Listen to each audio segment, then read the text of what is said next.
안녕하세요. 콘스탄트 김입니다. 절세의 시작, 알면 득, 모르면 독. 똑똑한 상속, 현명한 상속, 5강, 유언의 방식에 대해서 말씀 나누겠습니다. 상속 지분 분배 순서 좀 알아보도록 하겠습니다. 피상속인이 사망을 하게 되면은 피상속인의 상속 재산은 상속인들한테 분배가 되겠죠. 근데 분배되는 순서가 있다는 것이 되겠습니다. 첫 번째 순서는 바로 이겁니다. 지정상속이라고 해서 피상속인이 살아생전에 유언을 합니다. 예를 들어서 집은 첫째한테 주고 빌딩은 둘째한테 주고 별장은 부인한테 주겠다. 뭐 이렇게 된다면은 그 지정된 유언대로 상속인들은 재산을 받으면 되겠습니다. 그런데 유언장이 없다 이거죠. 없을 때는요, 협의 분할이라고 하는 것을 통해서 상속인들이 전부 모여서 100% 동의한 상태에서 서로 나눠 가질 수가 있습니다. 예를 들어서 유언장이 없기 때문에 집은 어머니 주고 빌딩 하나 두 개는 각각 첫째랑 둘째가 나눠 갖는다. 뭐 이런 식으로 100%그 동의를 한다면 협의 분할도 인정됩니다.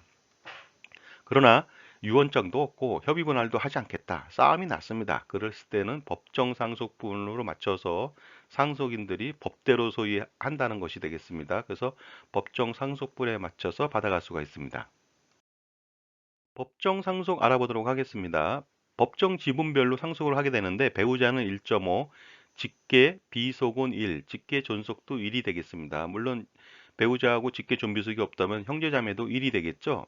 그런데 만약에 배우자하고 자녀 한 명 있다고 가정해 볼까요? 그럼 배우자는 1.5, 자녀 한 명은 1이 되겠습니다. 따라서 이것을 비율로 환산한다면은 배우자는 60%, 그 다음에 자녀는 40%가 되겠습니다. 따라서 만약에 피상속인이 사망을 하면서 100억 원의 상속 재산을 놓고 돌아가셨다. 그러면 60%인 60억은 배우자가 받게 되고 40억은 자녀가 받게 되겠습니다. 다음은 협의분할 알아보도록 하겠습니다. 유언이 없을 때 협의분할 한다고 그랬죠? 상속인 전체가 모여서 100% 동의로 만장일치가 되었을 때 유효합니다. 만약에 한 명이라도 거절을 한다든가 만장일치가 되지 않았을 때는 무효가 되겠죠. 따라서 이거죠. 뭐 아버지가 돌아가셨는데 재산을 100억을 놓고 돌아가셨습니다. 근데 그 유언장은 없고 그랬을 때 어머니한테 30억 주자. 그 다음에 35억씩 첫째와 둘째와 나눠 갖자 하고 서로 동의를 했다면 그대로 진행이 될 수가 있을 것 같습니다. 자, 이럴 경우에 협의 분할하는 과정에서요, 부동산을 단독으로 상속받은 대가로 다른 상속인한테 현금을 지급하는 경우도 있겠죠. 그러면 그 포기한 상속 지분에 해당하는 금액만큼은 양도한 것으로 봐서 그 양도소득세를 과세하니까 주의하실 필요가 있을 것 같습니다. 자, 그 다음에 이제 유언에 의해서 그 상속재산을 분배할 수가 있는데요. 유언의 방식은요, 민법 1065조의 유언의 보통 방식이라고 하는 법조항이 있습니다. 따라서 아무렇게나 만드는 것이 아니고 바로 법조항에 맞춰서 형식에 맞춰야만 바로 효과가 있다는 것을 알려드리겠습니다. 유언의 방식은요, 총 5가지가 있는데요. 첫 번째는 자필증서 유언이 되겠습니다. 글을 쓴 거죠. 두 번째는요, 녹음에 의한 유언이 되겠습니다. 요새는 녹음과 녹화가 가능하겠죠.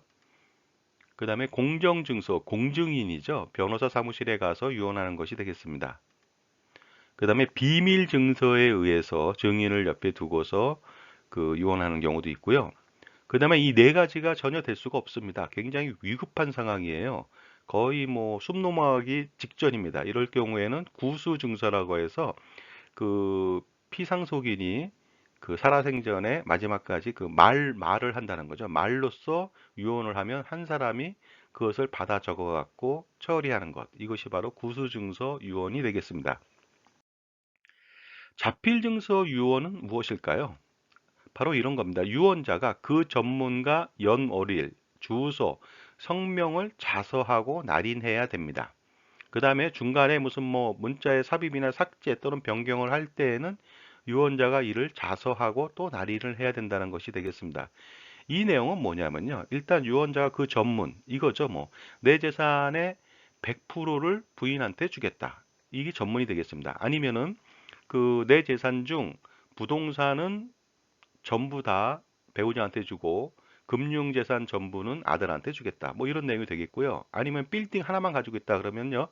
빌딩에 대해서 어디 어느 소재에 대해 있는 빌딩에 대해서 그 50% 첫째와 둘째가 나눠 가지도록 하겠다 하는 내용이 바로 유언의 전문 내용이 되겠고요. 연월일을 반드시 기록하고 주소를 기재한 다음에 성명을 쓰고 바로 자서하고 날인을 하면 되겠습니다. 자, 이러한 자필증서 유언의 특징은요, 유언 사실이나 유언 내용은 전혀 모르죠. 왜냐하면 유언자가 혼자 몰래 쓴 거지 않습니까?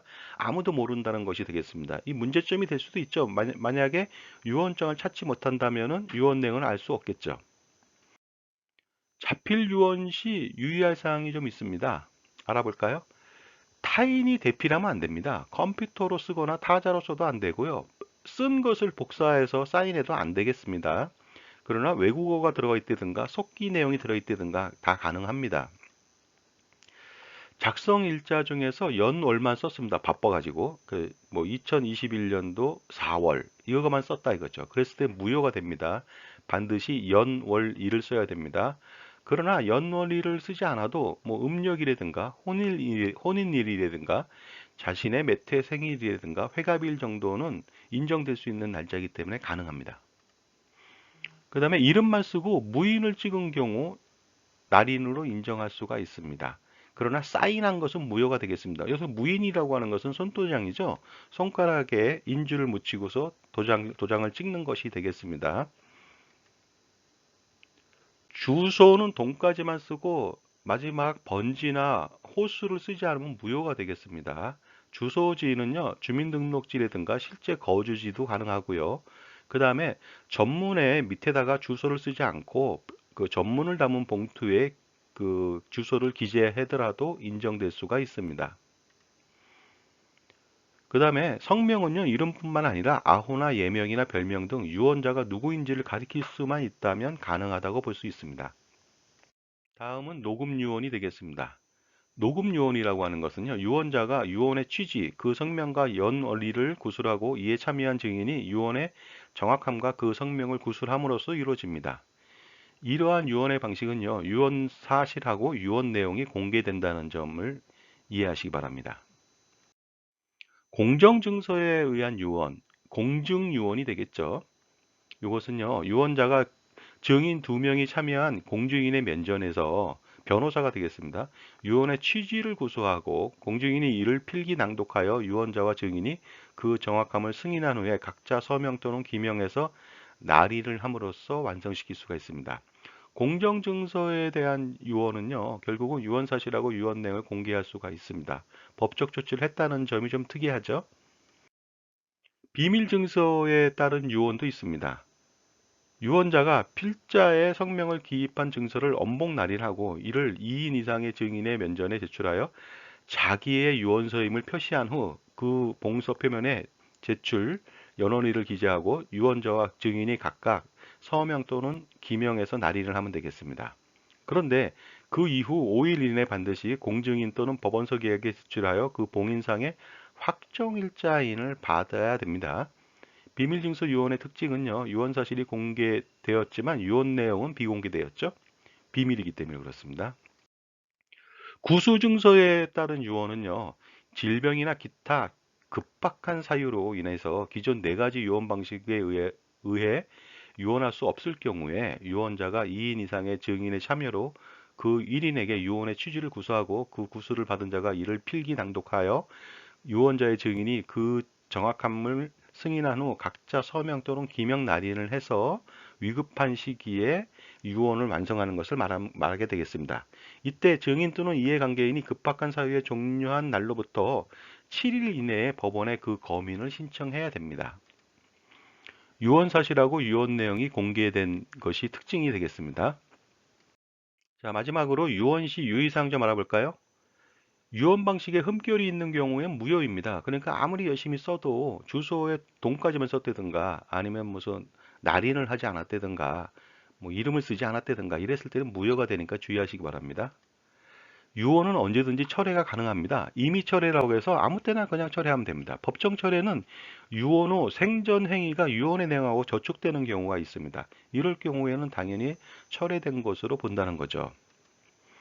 유언장이나 유증의 목적물을 파회한 경우, 파회라고 하는 것은 이제 없애버렸거나 그 파기했다는 것이 되겠습니다. 파회한 경우에는 철회된 것으로 본다고 할 수 있습니다. 그 다음에 유언은 언제든지 다시 할 수 있습니다. 그랬을 때 전의 유언은 무효가 됩니다.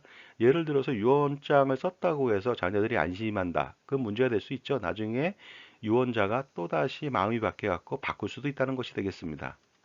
그 다음에 이제 유언자 입장에서 무엇보다도 자신의 유언이 상속인들 간의 분쟁을 야기시키는 것은 굉장히 위험합니다.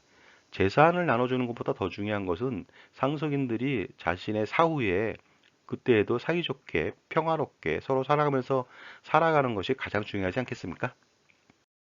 자, 지금까지 유언의 방식과 유언 시 유의할 점에 대해서 알아봤습니다. 감사합니다.